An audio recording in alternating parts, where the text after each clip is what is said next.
पाखर सांगवी येथे जिल्हा परिषद पंचायत समितीची विराट प्रचार सभा या ठिकाणी संपन्न होते आणि खरंच मला पाखर सांगवी जिल्हा परिषद गटाचे काँग्रेस पक्षाचे निवडणूक प्रभारी सूर्यकांत कातळे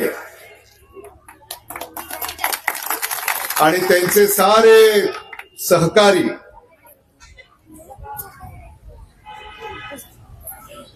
यांचं मनापासून कौतुक करावं असं वाटतं की जिल्हा परिषद पंचायत समितीच्या अनेक सभा गेला आठवडाभर होत आहेत, पण त्या सगळ्या सभा एकीकडं आणि ही सभा एकीकडे.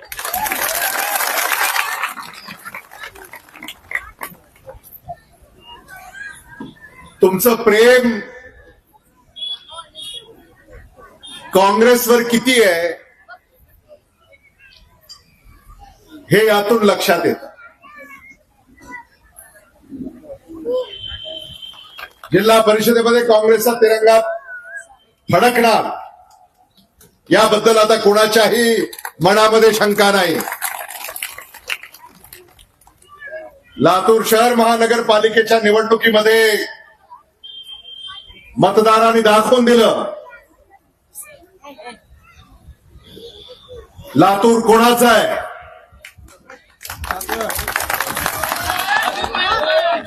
काय म्हणतंय लातूर? अरे लातूर शहर महानगरपालिकेच्या निवडणुकीचा निकाल जेव्हा लागला आणि त्या मतपेटीतून जेव्हा हात बाहेर आला तेव्हा हे गेले पळून निलंग्याला, औशाला, वरला, नागपूरला. आता कुणी इथं दिसना.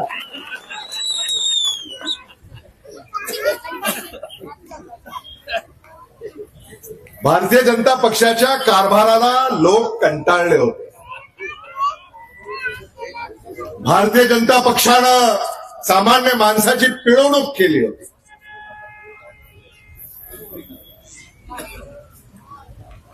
काँग्रेस पक्षाच्या पाठीशी खंबीरपणे मतदार उभे राहिले कारण त्यांना बदल हवा होता. लातूरच्या तिजोरीच्या चाव्या कोणाच्या हातात द्यायच्या हा जेव्हा प्रश्न मतदारांच्या पुढे आला. आता तुमच्या घरामध्ये तिजोरी असेलच की छोटीशी, लॉकर असतं, सेफ असतो. जुन्या काळामध्ये तिजोरी असते ते आपण तेच त्याच्या चाव्या आपण कोणाच्या हातामध्ये देतो. विचार करून आपण तिजोरीच्या चाव्या अशाच व्यक्तीच्या हातात देतो की ज्याच्यावर विश्वास आहे. लातूरच्या तिजोऱ्या कोणाच्या हातात द्यायच्या जेव्हा हा मुद्दा मतदारांसमोर आला, त्यांच्यासमोर खूप पर्याय होते. निलंग्याच्या हातात द्यायच्या का, अहमदपूरच्या हातात द्यायच्या का, औशाच्या हातात द्यायच्या का, उदगीरच्या हातात द्यायच्या का, रेणापूरच्या हातात द्यायच्या का. त्यांनी ठरवलं लातूरच्या तिजोरीच्या चाव्या लातूरच्याच हातात राहायला पाहिजे.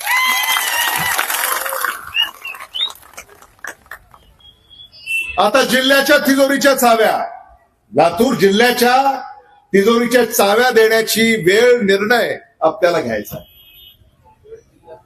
आज लातूर जिल्हा परिषद ही काही छोटी संस्था नाही. जिल्हा परिषद हे मिनी मंत्रालय आहे. मिनी मंत्रालय.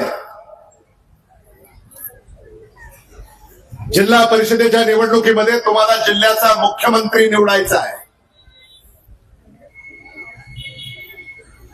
जिल्ह्याचा उपमुख्यमंत्री निवडायचा आहे, जिल्ह्याचे मंत्री निवडायचे. हजारो कोटीचा निधी जिल्हा परिषदेच्या तिजोरीमध्ये असणार आहे आणि तो लातूर जिल्हा परिषदेच्या तिजोरीतला निधी पाखर सांगवीला, गंगापूर, खंडापूर, वासणगाव, कवा, खोपेगाव, चांडेश्वर, पेठ या गावांना तो निधी खेचून आणायचा आहे आणि तो निधी खेचून आणण्यासाठी प्रामाणिक माणसं तिथं गेली पाहिजे. दिल्ली, मुंबईहून जो निधी येणार आहे तो तुमच्या दारापर्यंत खेचून आणणारे कामाचे माणसं तुम्हाला निवडून द्यायचे.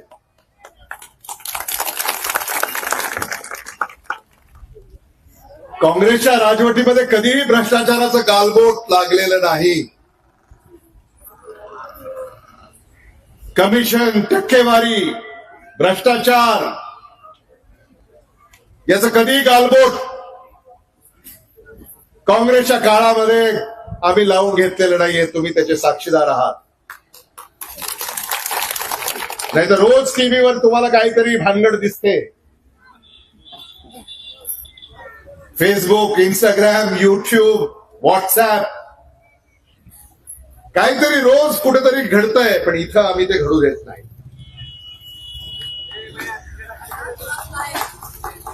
तुमची सेवा करायची ती प्रामाणिकपणे करायची.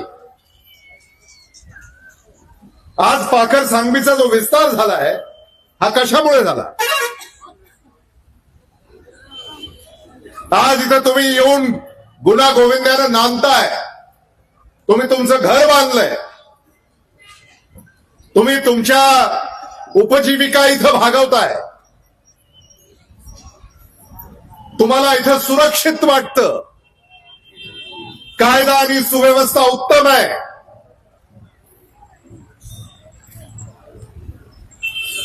आदरणीय विलासराव देशमुख साहेबांनी तर काय केलं? आदरणीय विलासराव देशमुख साहेबांनी धारसर एवढंच जपलं की लातूरमध्ये माझ्या लातूरकराच्या केसालाही धक्का लागता कामा नये.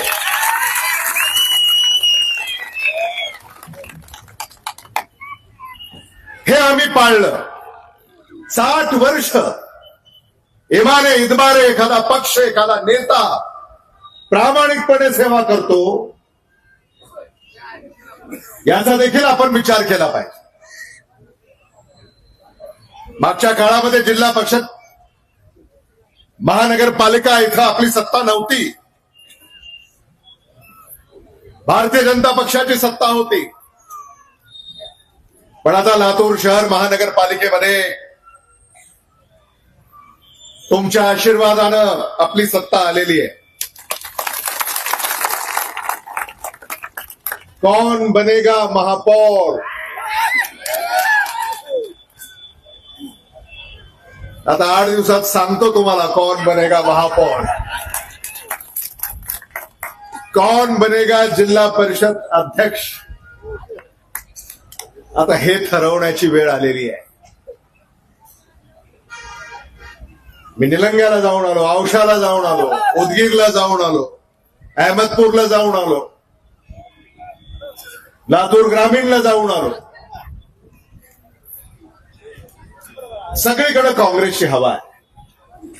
लातूर जिल्हा परिषदेवर काँग्रेसचा तिरंगा फडकणार हे आता कोणाच्याही मनामध्ये शंका नाही. माझी आपल्याला विनंती एवढीच आहे की लातूर जिल्ह्यामध्ये पाखर सांगवी जिल्हा परिषद गट आणि पंचायत समिती गट येथून काँग्रेसचे उमेदवार सर्वाधिक मताधिक्यानं निवडून गेले पाहिजे.